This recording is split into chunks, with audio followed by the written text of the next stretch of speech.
Hey everybody, Doc here from Doc's Outdoor Adventures. How you doing? So we're in the month of September right now, which means dove season. So I went out opening day on Monday, Labor Day, to Sunnyside. Then this past opening weekend, full opening weekend, I went up to Overton Wildlife Management Area, just outside the fields, kind of the public land area, but it's more open where you don't need reservations. A couple things I learned. In both locations, when the birds were under a lot of pressure, they went into the rough. Well, Doc, what is the rough? Well, the rough are the bushes and the areas just outside the fields, maybe just along the fence line where the hunters don't normally go. It's a safety zone for the doves. What I've learned is there can be 30, 40, 50, 60 doves hiding in there. They're very, very, very spooky because they've been hunted and they've been pushed in that area. Up at Sunnyside, it was a very thick area, so the birds didn't spook as close or as far away as they did at Overton. At Overton, because the cover was a little more sparse, they spooked 30 yards away from me. A couple things I learned, just like fishing, it's a learning experience. Everything is about learning.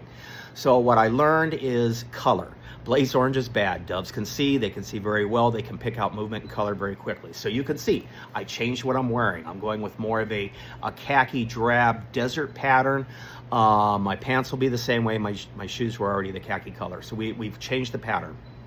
Now that I know where the birds are, where they're coming off the field, they're going through the line of first row of bushes, there's a culvert, then there's kind of an open desert area, and there's sparse trees. So they're flying into those areas and they're moving into them trees. So now that I know where they are, I'm gonna go up this weekend and I'm gonna target hunt them.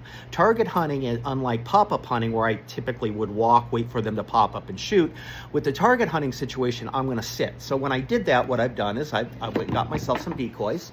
So I got, one moving decoy, turn it on. Okay, and then I've got a series of the stagnant decoys, and I've done some research on the best way to set them up in different scenarios. I've also got myself some dove call sounds that I can project around the decoys, and then I can sit back and wait for the doves to come to me. The advantage I have right now is I've already found them. I know where they're at. I'm confident they're gonna be there. I know they're gonna be there.